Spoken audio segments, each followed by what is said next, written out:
But he's able to do, makes it win anything. Sam, defend your team, because they haven't won. Strap yourselves in, it's another 1 hour episode. Oh yeah. Spike defused.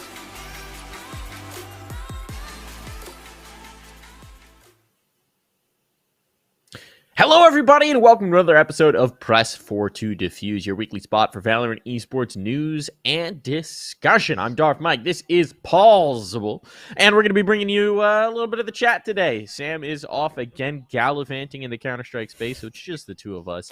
One day we'll get both of you on the show again at the same time. One day. Sam's a myth. Sam doesn't exist.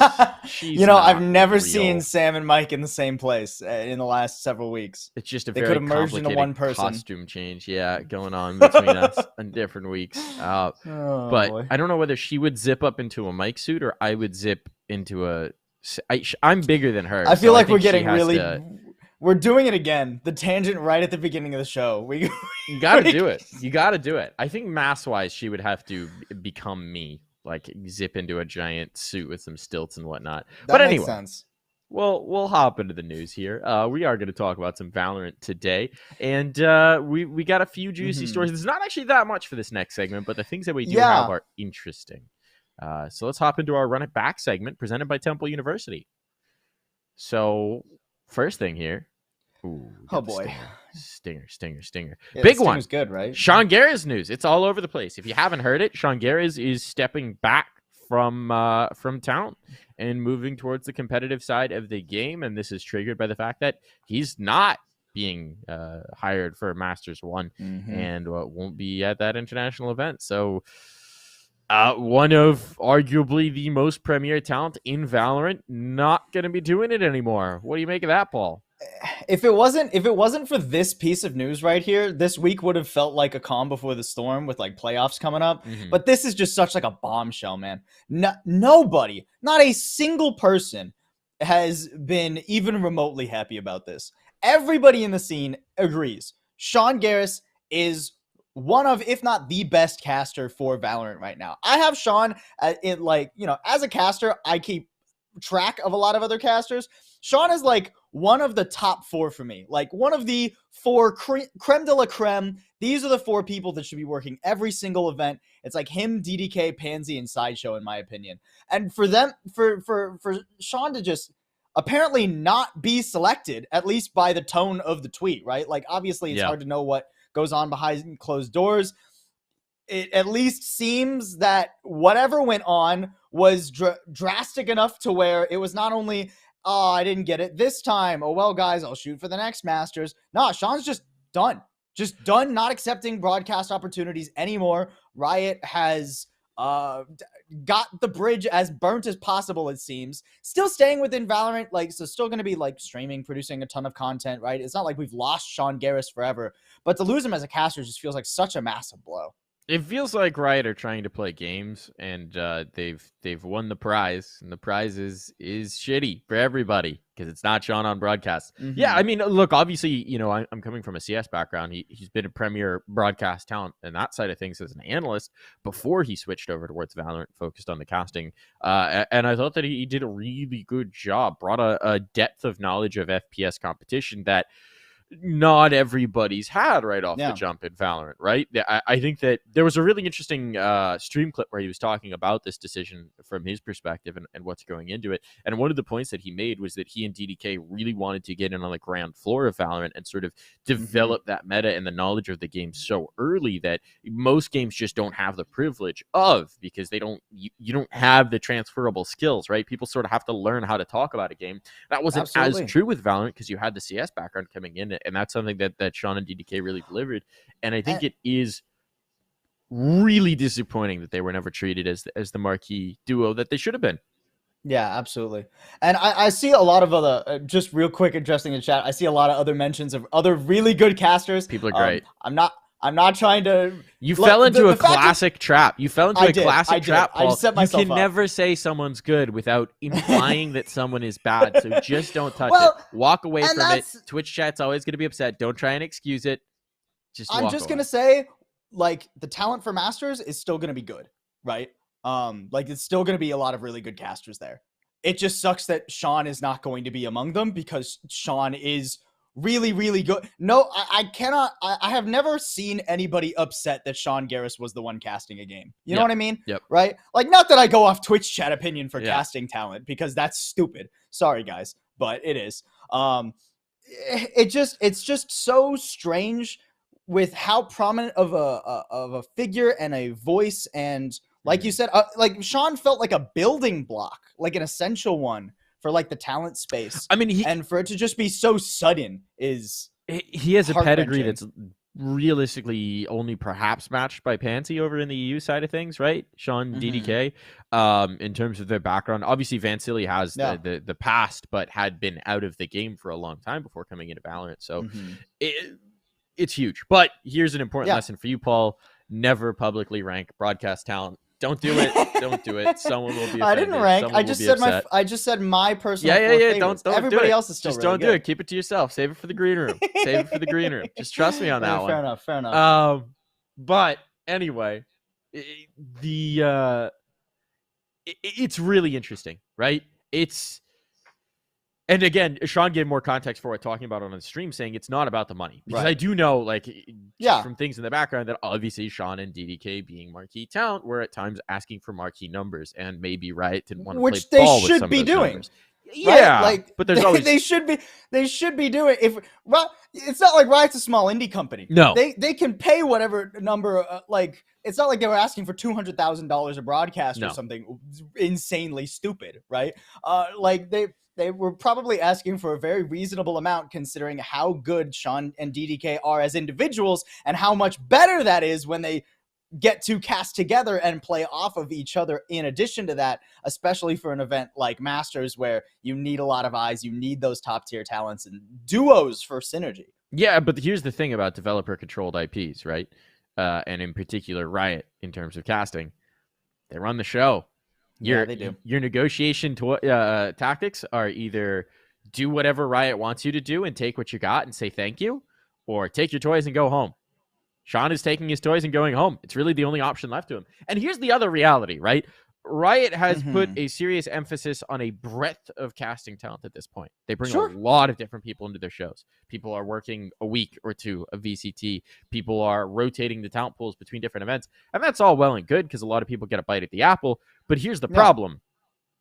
You can't make a year of pay off of that. If you're working one of the 4 international events in a year, I can't. It doesn't work. That doesn't work. You can't stretch that over a year. Like that's especially for someone who has to like, who's like got a family, two right? kids and a wife, right? Two kids and a wife, right? Like winner. a house, right? Like you need something with more consistency. So this is where we kind of move into like the second part of this point, which is the big rumor that feels pretty likely, but isn't at least quite set in stone announcement wise, which is Sean Gares allegedly, it's very hinted at that he might be accepting a coaching opportunity with Sentinels. I mean, it makes complete sense, right? Sean, first of all, I mean, even in this tweet, he's saying, I'm going to be focused on getting more involved in the competitive scene. There's 2 options for that, or 3 options, I suppose. He could be a player. Really don't think that's going to happen. He seems unlikely. He could be an analyst, or he could be a coach. And realistically, there is no coach in the scene who Sean Gares is going to be an analyst for and not immediately have more credibility than them. It's just the reality of his background. So Sean Gares is likely coming into a coaching role, and Sentinels is looking for a coach. Cue the Shazam clip. Cue the clip. Let's just listen to this. For a coach going better than before. Yeah, hopefully we're locking him in before playoffs. I'm assuming Stream's hearing this audio. Yeah, trying to lock him in before playoffs. Already have a coach, just couldn't get him in locked in before this match.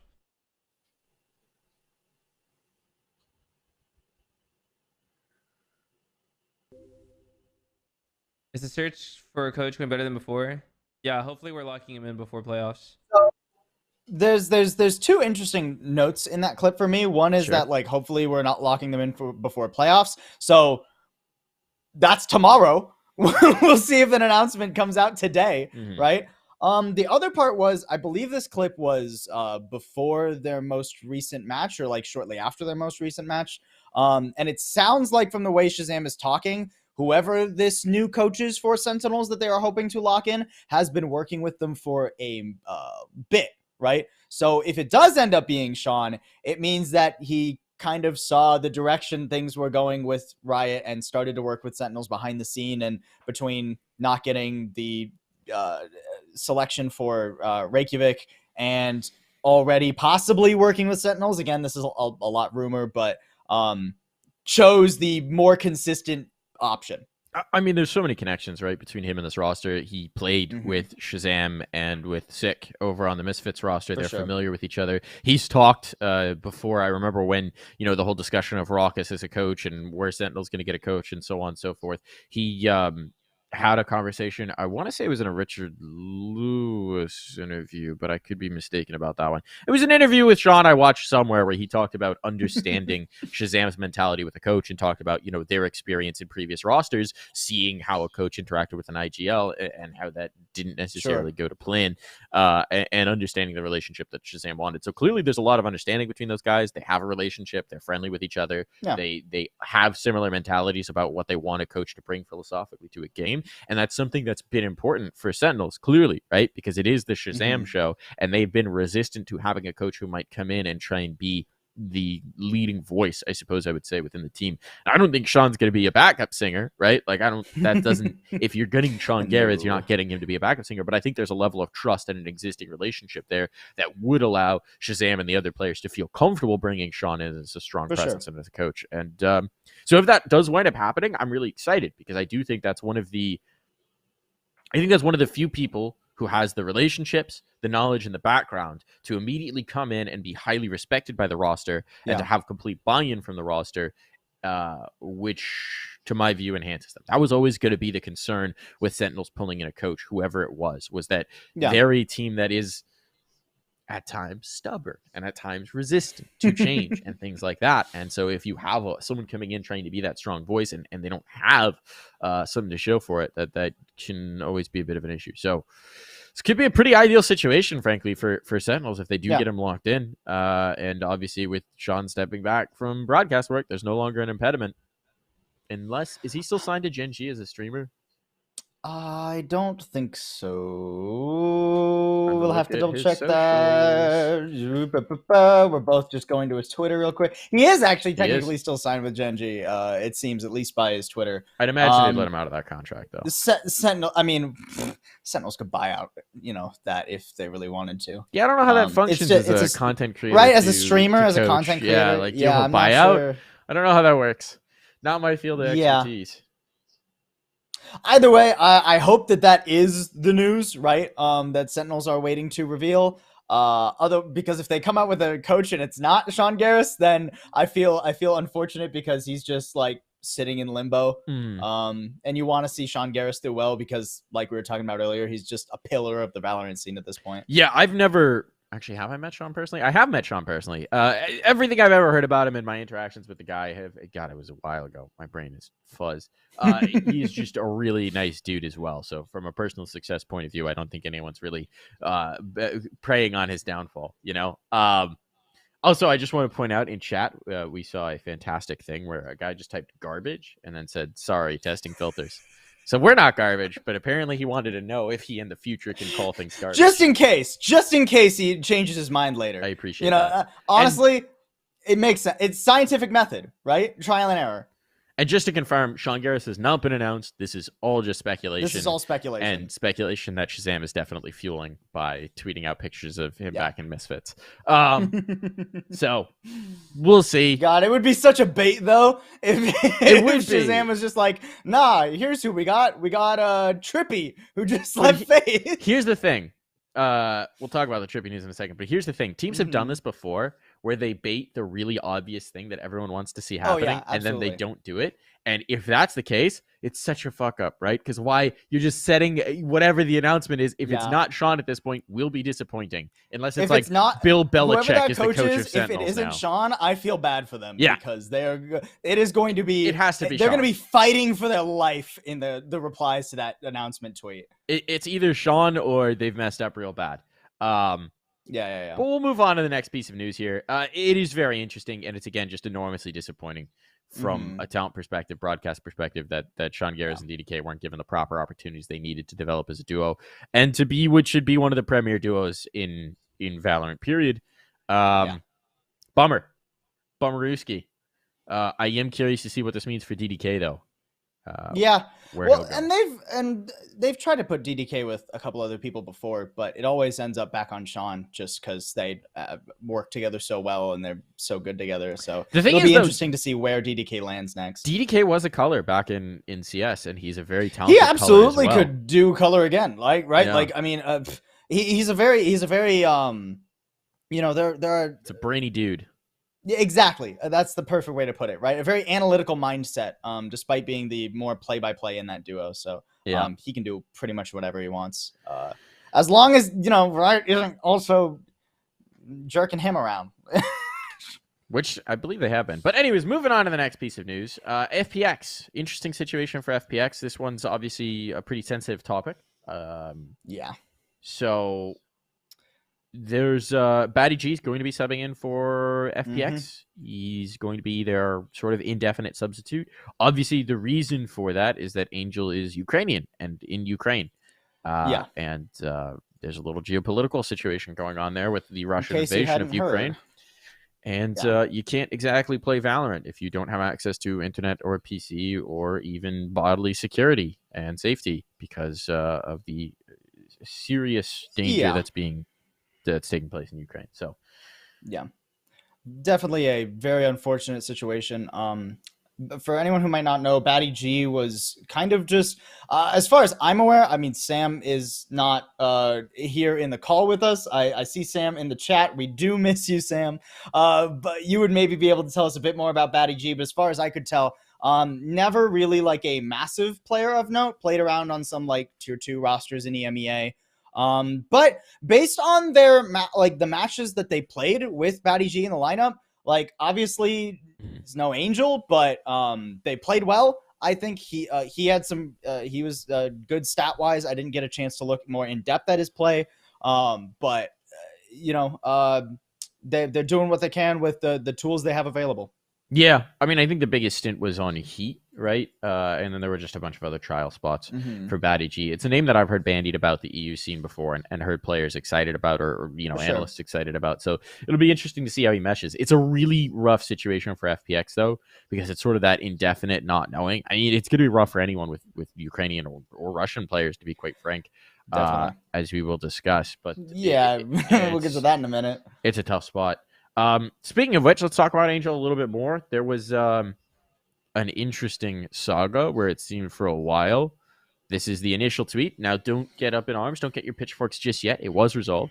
Waking up to a team telling me that they won't pay the salary of a player in Ukraine because he's not playing as per his contract, which was Angel. That was Angel. That was the Players First has 2 Ukrainians under contract, and Jerome immediately clarified that it wasn't Sum Young over at Mad Lions. So it was Angel. Now, this was resolved, whether this was because of Twitter outrage or because someone thought about it for a second and thought, oh, we are the bad guys here. FPX will continue paying and supporting Angel while he is trying to figure out how to survive in Ukraine right now. I'm glad it's been resolved. It feels wild that it had to be resolved like in the first place, right? Like that just feels like such no-brainer. It's one of those things where if it wasn't resolved so quickly, I would be so up in arms over how scummy it is. I really hope this is it was resolved pretty quickly, so I hope it was just like a clerical error or something, or some idiot got fired. Don't know what happened behind the scenes, obviously, but I'd imagine this close to being super unacceptable. I'd imagine this is my hope is that this is somebody who is the accountant or someone who handles money and numbers goes, this player's not playing, that violates their contract, we're not going to pay them. Just, thinking about the money and the focus, and not getting out of their head a little bit and being like, oh, no, duh. So not specifically someone in a boardroom saying like, oh, well, Angel's in Ukraine. Guess we're not paying them. Like, I hope it was just like a misinformation disconnect. And based on how quickly it was resolved, it doesn't seem unlikely that was the case, but it's rough on the oversight regardless. And just for some initial context or additional context as well of what the situation's like in Ukraine, Angel recently tweeted that his girlfriend's grandmother's flat was bombed and on full fire. Fortunately, they're not in there; they're out of it. They're further away. That's good. Thanks. But it's terrifying scenes in Ukraine, obviously, and our sympathies go out to every player affected and everyone affected, and we hope that. I mean, you have to hope that everyone part of the Valorant community, part of the esports community, makes it through. But it's definitely not a sure thing. It's a really dangerous situation there. You just hope it gets resolved quickly, and that it terrifying. Obviously, this is a Valorant podcast. I feel woefully ill-equipped to talk about, the geopolitical landscape over there, but damn, it sucks. I do see a question in the chat, just as a clarifying thing for our NA team, our NA viewers who are maybe stuck in our NA ecosystem. FPX is Fun plus Phoenix. They're a team that has a EMEA roster. That was where this clerical error came through. Thankfully, it is resolved, and hopefully nothing like this happens again. Yeah. I mean, this one's you do wonder how much the weight of the community weighed in on this one, but it happens. We'll move on here though. Next bit of news is Trippy is off of Faze. He's no longer coaching and is go for a player instead. He is a player. He wants to compete. He's made himself available as an in-game leader and as a player to try and compete. I don't know that I've ever seen someone come into the scene as a coach and then jump into competing, but I'm very curious about how it's going to go. And you know what? Wish him the best of luck. It's kind of spicy. Yeah. It's definitely interesting to start as a coach and then go to a player. I will say it's like the Thanos, I'll do it myself kind of thing. Especially when it comes to like Faze specifically, right? I was just about to say it feels like for some reason, like it feels like a very Faze thing to do for the coach to turn into a player, right? I don't know why. It just feels like he's watching a montage. He's like, I can hit that. Yeah, exactly, right? Like he's watching like Baby Bay just like WM1 down a lane, and he's like, God, that looks like fun. Get me in there. And Faze is like, we don't have a spot on our roster. And he's like, fine, I'll go somewhere else and play. So, best of luck to the guy. We'll see how it goes for him. It's definitely going to be fun to watch if he does get a team, just to see what he can do as an individual, right? Been watching other players compete for a while, Schmeeging, all that stuff. Time for Trippy to Schmeeg himself. Moving on in, let's talk about VCT. We're into the playoffs. This is going to be the first week of playoffs. Talking playoffs. And the bracket is looking kind of spicy. Our first round matchups here: Cloud9 versus Knights, Optic versus XSET, version 1 Luminosity, and the Guard Sentinels. This feels like a pretty dang stacked bracket. I don't think you really could have gotten a better pull out of the teams that were available in VCT. Oh, for sure. Unless... I will say, in the first round at least, to me, it feels like we have like two more so one-sided matchups and then two really competitive ones, right? Like, I don't know how close Knights is going to be able to play C9, and I doubt LG is going to be able to make much of a dent in V1. Yeah. But Guard Sentinels and then Optic XSET, those are going to be really fire.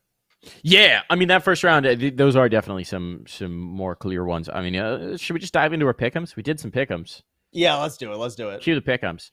Show my glorious pick'em that will be absolutely 100% correct here. I did try and throw in some slightly spicier plays. Not a lot. I'm not that bold, to be quite frank. C9 rocking straight through. They just look so damn good. They look so good. Can't pick against them. My brain can't let me pick against them. And then, I'm a believer in the XSET. I was about to say, I feel like that's the spiciest thing you got going on here, right? Yeah, is the XSET all the way through to the lower final. I don't know if I have that much faith in XSET at this point. They're still a really good team. Like, the fact of the matter is, I wouldn't be that surprised if this bracket ends up being 100% correct, right? It just feels like there's a lot of other really good talent right now, too. Yeah. Right? And they're going to have a really hard bracket based on how things play out, no matter where they land. It feels like, based on what we've seen in the group stage, it might be a little bit too high of a hill. I mean, I cannot imagine having to play Cloud9 version 1 and the Guard all in the same bracket and trying to make it through, right? That feels nigh on impossible to me. All I'm saying is, with my bracket run, they lose to Cloud9. They have to beat Sentinels, and then they lose. They beat version 1. I'm surprised you have them over V1. I'm gonna be honest. V1 have been looking so good. V1 do look really good. I think that was just I needed to throw in some spice somewhere, right? Yeah, and I decided that XSET was where I was gonna get spice. It's boring to just do favorites in every bracket, right? So I feel like XSET is my spice here. I still have version 1 doing pretty well, making it to the lower round 3. Yeah. But I'm feeling the XSET train. I will say I'm not surprised at all to see you on the Guard Hopium. I too, I mean... Excuse me. I am chief of the Guard train. I am lead conductor. The only reason I didn't put them winning over Cloud9 was I was like, all right, I can't be a full cheerleader, fully on the bandwagon. But people realize my bracket is biased if I do that. I gotta hide it. I gotta wait. Supremacy. Exactly, right? I will say, I think the biggest test for the Guard is definitely going to be that second match between V1 and the Guard, right? Yeah. I think that is going to tell us a lot about how the entire bracket plays out, based on how close that match is and who actually swings it. And the map pool as well, I feel like, is going to be very interesting, because between, I think you and I can agree that 3 of the favorites to win this are C9, Guard, and version 1. They've all shown an obnoxiously good Haven compared to everybody else, right? So I am very interested to see how that map specifically interacts between the 3 of them and where it lands in pick and bans, especially in the new meta. It's gonna be a really interesting time. It is. Also, I think that, all right, so part of my the Guard love here, right? I think ironically them losing to Cloud9 in group stage is actually good for them, because I know that team is constantly about continued development and growth, right? And not being satisfied with where they're at, because they don't feel like they're the best that they can be just yet. And sometimes a good quality loss like that is a really good way to point at it and be like, look, we're not where we want to be. We want to be, Supreme. Don't get comfortable. Don't get comfortable. For sure. Yeah, we're looking good. but there's a lot more work to do, and so I think that's a good thing. Let's look at your pick'ems now. Let's see what's weird about your pick'ems. Hop on over to Paul's pick'ems. Nothing. Mine are perfect. Cloud9 all the way through, version 1 through. You just picked the favorites so far. Boring. Literally, that's all I did. The guard and lower bracket. I mean, there's a question about whether Sentinels are set are a favorite. I suppose technically based on group stage. Let's see who's got the better round differential. Nah, that would be an upset technically based on group stage. I mean, technically. So I do have a couple of notes that I want to go onto this. Okay. We'll start with the XS Sentinels one, I guess. Yep. I'm kind of riding the train. I've reviewed a couple Sentinels games in the last couple of weeks. Cool. And they are not at the point where I feel confident that they could take a C9 or something, right? Not even close. But I will say that Sentinels has been showing continuous improvement throughout the group stage, which is something I can't necessarily say for a lot of the other teams in that group, right? Like outside of version 1, Optic, I can't say, like Optic struggled the first match and then like just plateaued for their next 4, in my opinion, in terms of like coordination. Sentinels have been coming in with better game plans. They've been coming in with more adaptations to how they want to play pacing, right? They're not necessarily just that team that runs at a site like they used to, right? And they like the fake rotate, or how did Anders put it? Anders has a specific term for it that I can't remember right now. But the point is, I'm seeing more depth in the Sentinels playbook, and especially with the rumor that, like, you know, the Sean Gares coaching rumor, if that ends up being true, I have a little bit of faith in Sentinels. I can see them doing better than necessarily expected based on how their group stage went, but I still don't have faith in them to actually make it all the way to Masters. Yeah, I mean, the reality, right, is, folks, remember, looking at this bracket, the only thing that ultimately matters is who winds up in that grand final, because those two teams are headed through to Masters. Everybody else, not so much. I mean, third place still gets 26 grand, 20 grand for fourth. Like, there's some money involved, but yeah, exactly. Ultimately, what really matters from the prestige perspective and from the points perspective as well is getting to Masters. That's the big move, right? That's the big play for international competition, to put yourself in the best possible position to make it to champs as well. So that's what you're really looking for. I think yours is perfectly reasonable. You also believe in the upset of Optic, so spicy there. I like that. I don't even think that's an upset. I'll be honest. Optic, I have been wholly unimpressed with. This and pretty much the whole group stage. They had one really good match, and it was against Sentinels. And every other match that Optic has played, I feel like it's the other team losing more than it's Optic winning most of the time. That's interesting. Even the one match against version 1, right, where they blew version 1 out of the water on Ascent, right? It was a 13-2. I went in depth and I VOD reviewed that, and version 1 just beat their head into like the same util setups for the first 10 rounds. They lost 10 rounds in a row because version 1 weren't actually adapting whatsoever. And then the next 2 maps, version 1 came in and their game plan was much better, and they just blew Optic out of the water. It was like 13-5, 13-5. Optic, there's something missing right now for Optic, man. I can't quite put my finger on it, but they have weird plays. They're defaulting all over it's like that very like old NA style, right? Where it's just like, we think we have a lot of individual skills, so we're just going to take gunfights across the map and hope those work out. But like against these like new rosters, these new like fundamentally solid teams with a lot of strategies like V1 and the Guard, I cannot imagine that Optic are going to make a dent in playoffs this time around. I'm ready to be wrong. Maybe they come out and show me something I was unexpecting, right? There's still a lot of like good individual players on that roster. It's one of the reasons that they go for that individual style. But it has not been hitting for me. I have not watched an Optic game since their game versus Sentinels where I was like, yes, that's the Optic I want to see. And like when you're shooting 1 for 5 in the group stage in terms of like looking actually good and dominant, it's hard for me to have any faith in them. Well, let's dive into the first round matchups a little bit more in depth, right? Obviously, you've seen our pick'ems. You know which way we think this is going to go. But let's talk about them a bit by bit. And to start things, Cloud9 versus the Knights. That's I think this is probably the most one-sided here. Yeah, I mean this and the LG game are just unbelievably one-sided. Yeah, right? It should be. Like it's not particularly close in my opinion between either of those two games. Version 1 and C9 are two of the three best teams in my opinion. LG, they've had some moments. I think Mata has had a really good season in particular, but outside of that, good luck, LG. Knights have looked up too, right? Like, it's hard for me to say that like Knights haven't had some sort of progress throughout VCT, but it's still mostly been a struggle for them, and C9 have just looked almost flawless. I mean, I think it's a great achievement from Knights to make playoffs, right? I thought it was a great achievement from Knights to make VCT.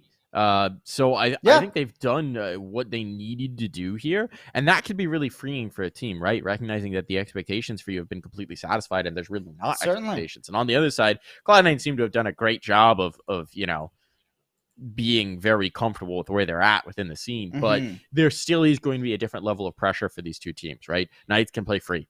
They should know that. They should know that as players that like they've done what they need to do. Anything from here on out is gravy. And that can be a really dangerous mentality to come up against, even if you feel like you're super duper prepared. For sure. So it will be interesting to see whether the Knights can pull off a little bit of an upset here, do something to really give them a run for their money, to show that Cloud9 are perhaps mortal, or if they're not. Find out if they're immortals. No, they're gone. Immortals are gone. Hey. They packed up and left. But yeah, all right. So we've already talked about version 1 Luminosity. It's kind of the same boat where, yeah, maybe there's the overconfidence. Maybe that you have a chance to pull something off if maybe you're preparing. Like, maybe V1 hide all their strats and they're not screws going them to. over. I but don't like, think it's likely. I doubt it, right? Like, there's like, if you're asking me for like a ratio on odds, it would be like 10-1 that V1 walks away with the win versus Luminosity, in my opinion. Yeah, I think that's fair. Talking about Optic versus Xset, though, we've both predicted Xset to actually take this one. You've talked about your dissatisfaction with Optic. Tell me about what you love at Xset, because I'm on the hype as well. I like that team. Well, partially I am a Zekken fanboy. I really like Zekken. I got to I tout this as much as I can because it doesn't mean anything, but I like to say it. I got to cast his first ever competitive like game on stream. There you go. Back when he was on like Wichita Wolves in a tournament where like half the teams thought he was cheating because he was like this 15-year-old that came out of nowhere. Yeah. It was like a huge scandal in the tournament too, but he wasn't cheating. He's just that good. I really like this team. I think that the way that they've been pivoting too, between like Cryocells and Zekken specifically being like the duelists, the initiators. One of them will often play the chamber as well. Like it's just been a really good look. I got to listen to I always pronounce the name wrong. I think it's Sicko, right? Their coach, when he was on Valoranting yesterday, and he like was saying a lot of stuff that really made sense to me. I think this is just a really well-rounded roster. Maybe lacks some of the experience and pedigree of some of the other top teams, like, you know, C9, but I still just really like this squad. It's pretty rare for me to see an Xset game where I think they played poorly, and even though they had a hard group, I still think they're one of the best teams in NA. I wouldn't be surprised, like I said, if like they make the run that you had in your bracket. I don't think it's going to happen, but they're a very strong team. I think what's interesting to me about the group stage as well is they really took care of business on the teams that they should, right? Yeah, absolutely. And then they played some good series against the Guard and Cloud9, right? Taking a map off of each. The maps that they lost, maybe not so good. So maybe time to work on that map pool a little bit. But certainly I think they've made the case for themselves, right? And this is a team at Xset that's been making the case for themselves for the last year and a half. Realistically, right? Where they just continue to improve, continue to look better, make incremental changes when they feel like they need to, and then clearly immediately show why they made the change and how it's delivering for them. So they do feel like a team that's always been on the precipice, right? That's always at like just next rung down from the top, right? And that's why I feel optimistic. This close to international events, man. Yeah, so close. This close. So I'll continue to hop on that continued growth train and say For that I would like to see them make some noise in this bracket. And then let's talk about the Guard versus Sentinels. Golden boys, the Guard, golden team. Love them. Love them. This one's spicy. I think this is the most heated match of the first round, and it's not particularly close. Yeah, right? I agree. Man, this is gonna be spicy. It's literally like the Once Upon a Time best team in North America that was our representatives for so many international tournaments that fell flat and never quite were the like NA powerhouse that we wanted, but always slapped the NA teams around. Now sort of falling out while the guard is like, you know, it's been this pun's been said a million times, but the new guard. Right? Well, I was gonna say it's old guard, new guard. Kids on the it's block, literally right? old guard, new guard. That's right. what we got I was trying to avoid like dive leaning into that because it's been said 40 times. Embrace the yokes. But man, guard just look good, dude. They just look so good, and I love the way they play together. I think the guard has hands down the most in like team coordination based on time together of any team, at least in NA. Possibly, honestly, like with how little they've actually... Keep in mind, this team has been together for less than 3 months. Less than 3 months as a full 5 squad, right? Yeah. Trent got added in early January.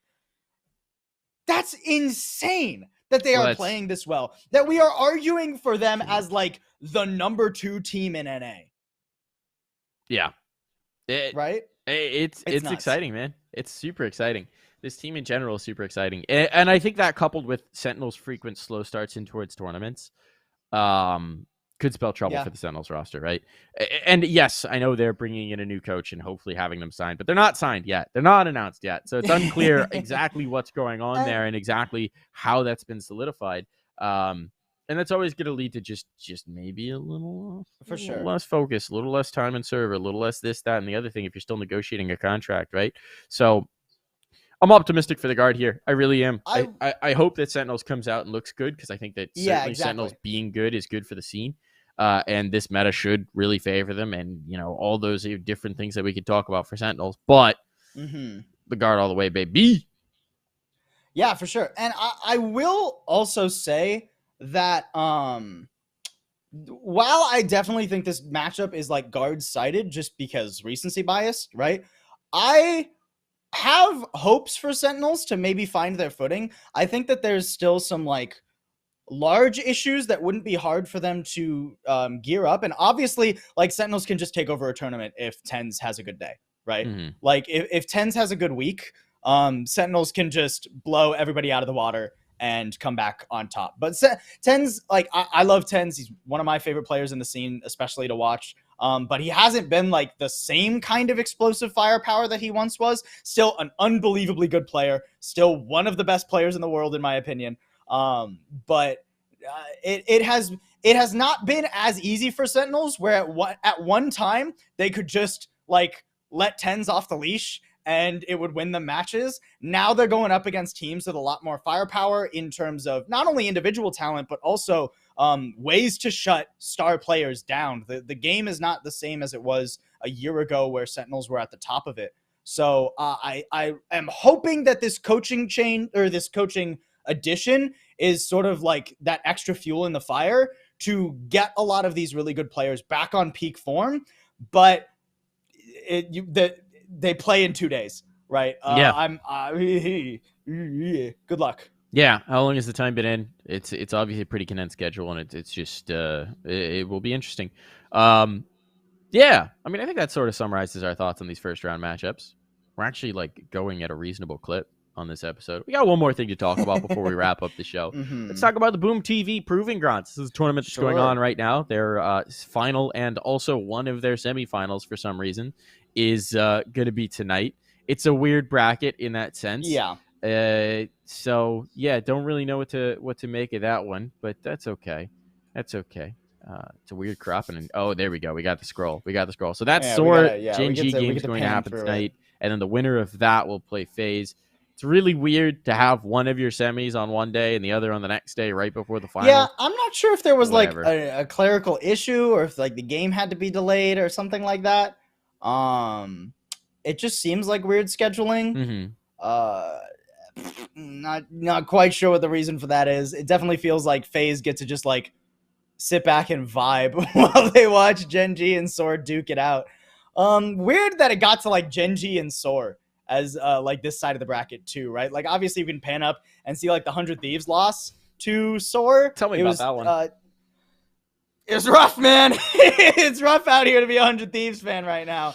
Like they finally got their one win of VCT against EG.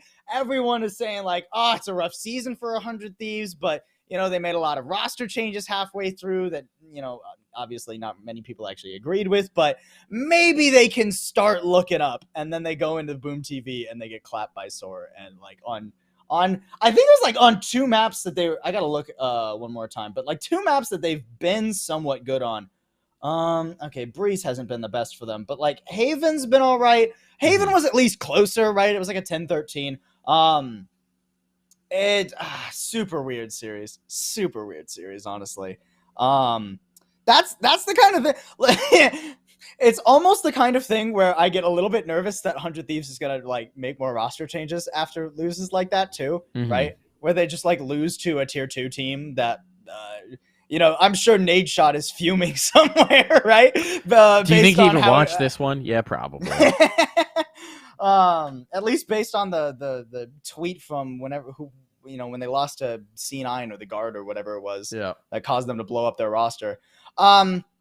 Just really weird circumstance too. I didn't get to see 100% of that game. I watched the 100 Thieves Teal Seam game, and I thought they looked good in that one. I'm not sure where it fell apart in between the day that was between those matches, but man, that's it's rough out here to be a 100 Thieves fan.